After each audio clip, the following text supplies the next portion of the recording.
Hi guys, welcome to Icon online classes, science classes by BK sir, science notes of 8th class. Lesson number 15, some natural phenomena, कुछ प्राकृतिक घटनाएं. Sometimes a crackling sound is heard while taking off a sweater during winter. Explain. कभी कभी क्या होता है, एक crackling चटपट की आवाज सी आती है, सुनाई देती है टेकिंग ऑफ ए स्वेटर, जब हम एक स्वेटर को उतारते हैं ड्यूरिंग विंटर, विंटर के दौरान. एक्सप्लेन, बताओ कैसे. एक क्रैकलिंग साउंड इज हर्ड, एक क्रैकलिंग साउंड सुनाई देती है बिकॉज, क्योंकि there is an electric discharge, क्योंकि उस वहां एक इलेक्ट्रिक डिस्चार्ज होता है that takes place between body and sweater के बीच में घटित होता है. At the time of electric discharge के समय सम एनर्जी इज रिलीज, कुछ एनर्जी निकलती है. इन दिस सिचुएशन, इस स्थिति में energy is release in the form of crackling sound. ऐसी स्थिति में जो एनर्जी निकलती है वो क्रैकलिंग साउंड के रूप में निकलती है. Explain why a charge body loses its charge if we touch it with our hand. Explain कीजिए वाई ये charge body loses its charge, इसकी चार्ज बॉडी, इसका एक्सप्लेन कीजिए वाई ये charge body loses its charge को lose कर देती है इफ वी टच इट, अगर हम इसको टच करें विथ आवर हैंड के साथ. When we touch a charge body, जब हम टच करते हैं चार्ज बॉडी को, इट लूजेज इट्स चार्ज, तो इसका चार्ज लूज हो जाता है due to the process of earthing, earthing की प्रक्रिया की वजह से. Our body is a good conductor of electricity, हमारी बॉडी इलेक्ट्रिसिटी का एक अच्छा कंडक्टर है. It transfer the charges to the earth, यह ट्रांसफर कर देता है चार्जेज को पृथ्वी में. Name the scale on which the destructive energy of an earthquake is measured. आप उस स्केल का नाम बताइए जिसमें destructive energy of an earthquake की जो डिस्ट्रक्टिव एनर्जी होती है इज मेजर्ड, उसको नापा जाता है. An earthquake measures 3 on this scale, जो अर्थक्वेक नापा जाता है 3 on this scale, would it be recorded by seismograph, क्या उसको रिकॉर्ड किया जाता है सिम्सोग्राफ के द्वारा. Is it likely to cause much damage, और यह बहुत ज्यादा हमको डैमेज, नुकसान पहुंचाता है. The scale use to measure earthquake, जो स्केल का हम यूज करते हैं नापने के लिए अर्थक्वेक को, इज रिएक्टर स्केल, वो रिएक्टर स्केल होता है. Yes it would be recorded by a seismograph, हाँ इसको रिकॉर्ड किया जाता है सिम्सोग्राफ के द्वारा. But it is not likely to cause much damage, लेकिन ये ज्यादा नुकसान नहीं पहुंचाता है. Suggest the 3 measures to protect our self from lightning. Suggest बताइए, उन 3 तरीकों को बताइए जो अपने आप की रक्षा करते हैं लाइटनिंग से. During lightning and thunderstorm no open place is a safe. Lightning के दौरान, बिजली कड़कने के दौरान, गर्जना के समय खुला हुआ स्थान सुरक्षित नहीं होता है. There are 3 measures to protect our self from lightning. Lightning से बचने के 3 तरीके हैं. पहला, hearing thunder without lightning is an alert. जैसे ही आपने थंडर को सुना, गर्जना को सुना, ये एक अलर्ट है to rush to a safe place, और आप दौड़ करके सुरक्षित स्थान पे चले जाइए, जितनी जल्दी हो जाए उतनी जल्दी चले जाइए. After hearing the last thunder सुनने के बाद में वेट फॉर सम टाइम, कुछ समय इंतजार करो, before coming out of the safe place से बाहर निकलने से पहले. ए हाउस और a building is a safe place. एक हाउस और बिल्डिंग सुरक्षित स्थान है. If you are travelling by a car और by bus, you are safe inside the Windows.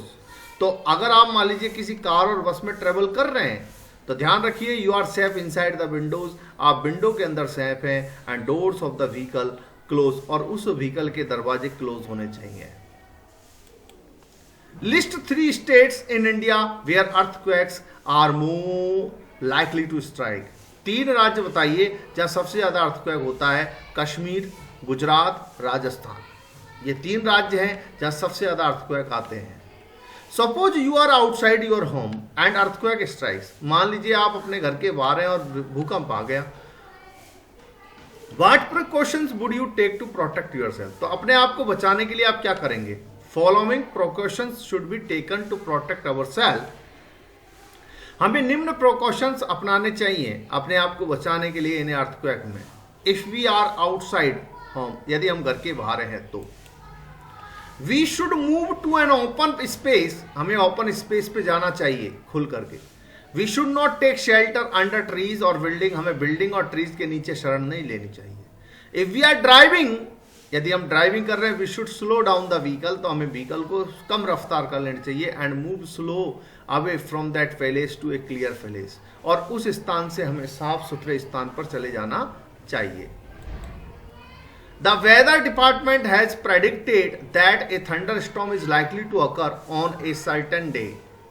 जो द वेदर डिपार्टमेंट है वो प्रेडिक्टेड करता है कि जो थंडरस्टॉर्म है इज लाइक टू अकर होता है on a certain day. Suppose, मान लो you have to go out on that day, आपको उस दिन बाहर जाना होता है। Would you carry an umbrella, तो आप अपने साथ अम्ब्रेला ले जाएंगे। एक्सप्लेन करो, व्याख्या करो। No, taking an umbrella will increase the risk of lightning, नहीं, अम्ब्रेला ले जाने से रिस्क बढ़ जाएगा। The wide objects are more prone to lightning strike, जो वाइड ऑब्जेक्ट्स हैं उसमें ज्यादा लाइटनिंग होने का ज्यादा खतरा होता है। So we will not take an umbrella, इसलिए हम अम्ब्रेला नहीं जाएंगे at that of time of thunderstorm के समय में। What is static electricity? Static electricity क्या होती है? The charge produce by rubbing of two objects, दो ऑब्जेक्ट्स को रगड़ने से जो पैदा होती है इज कॉल्ड स्टैटिक इलेक्ट्रिसिटी, उसे हम स्टैटिक इलेक्ट्रिसिटी कहते हैं। What is earthing? अर्थिंग क्या है? The process of transfer of charge, charges को प्रक्रिया ट्रांसफर करने की फ्रॉम ए चार्ज ऑब्जेक्ट से to the earth is called earthing, उसे हम अर्थिंग कहते हैं। What are seismic waves? Seismic waves क्या हैं? The waves produced by an earthquake, वे लहरें जो प्रोड्यूस होती है अर्थक्वेक के द्वारा आर कॉल्ड सेस्मिक वेव, उन्हें हम सेस्मिक वेव कहते हैं। What is tsunami? सुनामी क्या है? Tsunami is a long high sea wave, tsunami बहुत ही लंबी हाई सी वेव होती है कॉज्ड बाय एन अर्थक्वेक, जो अर्थक्वेक की वजह से होती है। डिफाइन द लाइटनिंग कंडक्टर, आप परिभाषित कीजिए लाइटनिंग कंडक्टर को। ए लाइटनिंग रॉड और lightning conductor is a metal rod होता है माउंटेड ऑन ए स्ट्रक्चर, जब एक स्ट्रक्चर पर हम छंटते हैं, which is intend to protect structure, जिसका इरादा होता है उस स्ट्रक्चर को रक्षा करना फ्रॉम ए लाइटनिंग स्ट्राइक से। Explain how lightning take place, बताइए बिजली कैसे कड़कती है। During the development of a thunder storm, एक गर्जना के समय the air currents move upward, जो एयर का जो प्रभाव है वो ऊपर की ओर जाता है, व्हाइल द वाटर ड्रॉपलेट, जबकि पानी की बूंदें मूव डाउनवर्ड, नीचे की ओर आती है। These various movements of air, जो ये वेरियस मूवमेंट्स ऑफ एयर है, currents cause a separation of charges, charges का सेपरेशन करते हैं। द पॉजिटिव चार्जेस को collected near the upper edges of the clouds, जो पॉजिटिव चार्ज है वो कलेक्टेड होता है near the upper edges of the clouds के। And the negative charge is accumulated होता है near the lower as per, इकट्ठा होता है। When the magnitude of accumulated charge becomes large, जब उसका मैग्नीट्यूड लार्ज हो जाता है, बड़ा हो जाता है, the air can not resist their flow, तो जो हवा है वो उसको रिस्ट नहीं कर पाती अपने फ्लो को।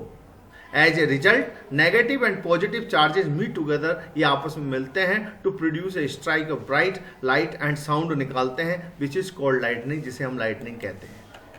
Name 3 ways in by which earthquake are caused due to human activity, 3 तरीके बताइए जिनकी वजह से भूकंप आता है। Some human activities are responsible for earthquake, they are as follows, ये निम्न है। माइनिंग ऑफ मिनरल्स, हम मिनरल्स को निकालने की जो काम करते हैं। ब्लास्टिंग ऑफ लार्ज रॉक्स, बड़ी बड़ी रॉक्स को हम ब्लास्ट करते हैं। कंस्ट्रक्शन ऑफ डैम, डैम का हम निर्माण करते हैं। रिजर्वर्स का निर्माण करते हैं। एंड न्यूक्लियर एक्सप्लोजन, और न्यूक्लियर बमों का हम विस्फोट करते हैं, आदि आदि। Explain the mechanism of earthquakes in brief, संक्षेप में अर्थक्वेक को संक्षेप में बताइए। एन अर्थक्वेक और quakes tremors is shaking of surface of the earth, ये पृथ्वी की सतह का हिलना है। They are cause by sudden movement की वजह से होता है ऑफ द अर्थ। टेक्टोनिक जो प्लेट्स हैं, earthquakes are usually quite a brief होता है बट मे रिपीट, लेकिन रिपीट होता रहता है। The sudden release of tension in the tectonic plates में जो डिस्टर्बेंस होता है, सेंड से वेव्स ऑफ एनर्जी, उनसे एक एनर्जी की वेव निकलती है that travel through the earth, जो पूरी पृथ्वी पर ट्रेवल करती है। Seismic waves are generated, seismic जो वेव्स है वो बनती है ड्यू टू अर्थक्वेक्स की वजह से। And we can not determine the intensity of an earthquake, और हम एक अर्थक्वेक के इंटेंसिटी को पहचान नहीं पाते हैं बाय सिस्टोमीटर के द्वारा। What suggestion will you give to people who live in an area where possibility of earthquakes are dominant? What suggestion, कौन कौन से suggestion will you give to the people, लोगों को देना चाहोगे who will live in an area where possibility of earthquake are dominant, प्रमुख होती है. The special precautions which people living in earthquake prone areas should take are वो निम्न है. The houses should have an earthquake belt. हमारे जो घर हैं उनको अर्थक्वेक बेल्ट होना चाहिए उन पे. Make sure you have a fire extinguisher, और आपके पास फायर बुझाने वाला यंत्र होना चाहिए.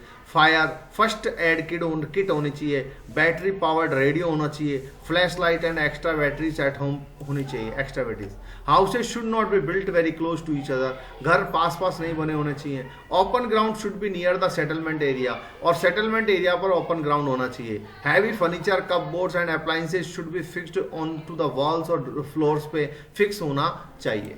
Okay guys, best of luck, bye guys.